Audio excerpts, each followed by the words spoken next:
So, water. It's everywhere. And when I say everywhere, it's everywhere. It's 71% of Earth and 60% of you and me. So, what's up with water? How is it water? Why is it acting like water? How? Well, actually, what we're going to talk about isn't just water. It's also other liquids. So shut up, me. Alright, fine. It's not just water. It's also other liquids and gas. Let's just call it fluids. Make things simple, fluids.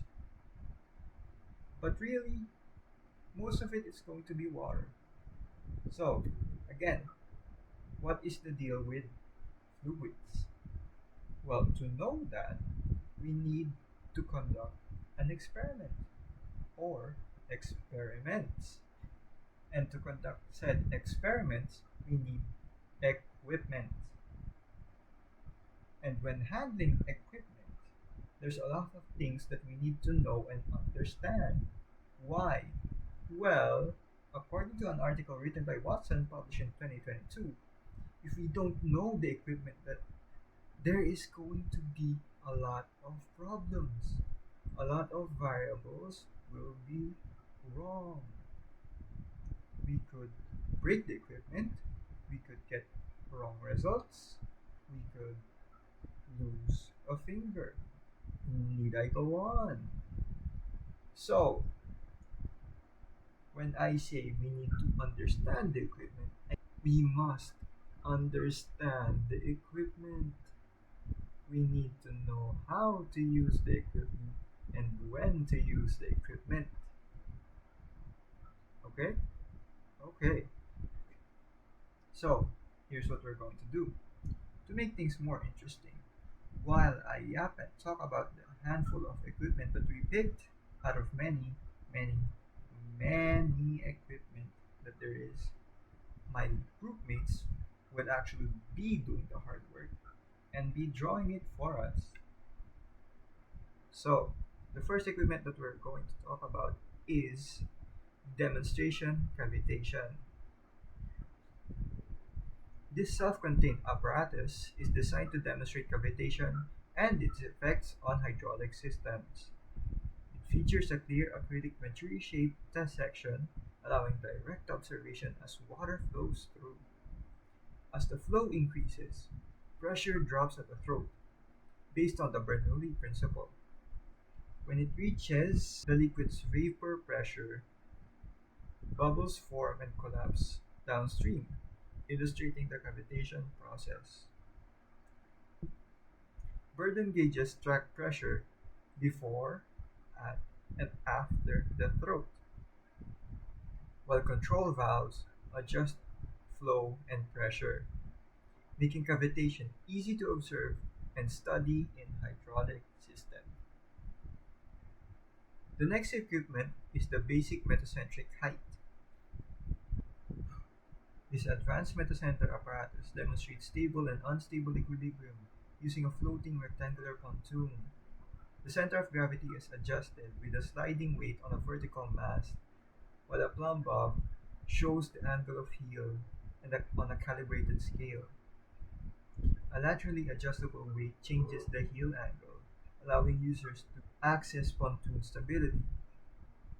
It operates on a hydraulics bench using the volumetric tank, eliminating the need for a separate water tank. The next equipment is the flow meter demonstration unit. This apparatus demonstrates and compares three flow measurement devices: the Venturi meter, the variable area meter, and the orifice plate. These three are connected in series. A flow control valve adjusts water flow, while pressure tapings linked to an Phi tube manometer measures head loss across each device.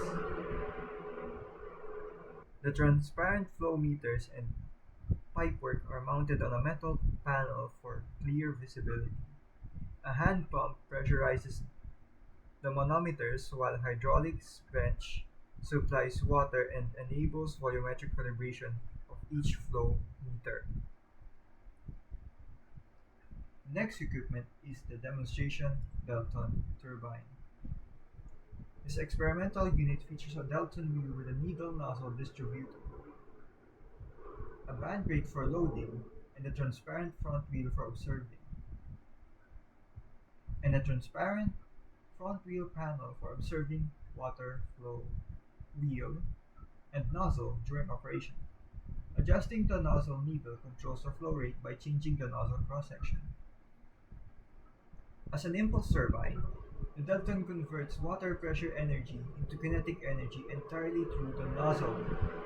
The high-speed jet strikes the wheel blades tangentially and is deflected by about 180 degrees, transferring momentum to the wheel.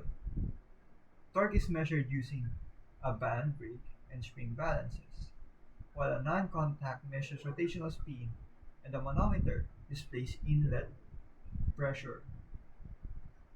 So, next equipment is the measure transducer.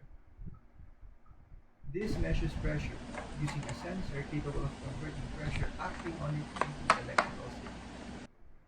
Then the next equipment is the digital manometer, an electric manometer that measures the pressure of a liquid or gas and converts it into a digital signal for reading and processing. And lastly, the electromagnetic flow meter. This measures fluid flow by detecting the voltage induced in the fluid as it moves through a magnetic field. Okay, so let's conclude, shall we?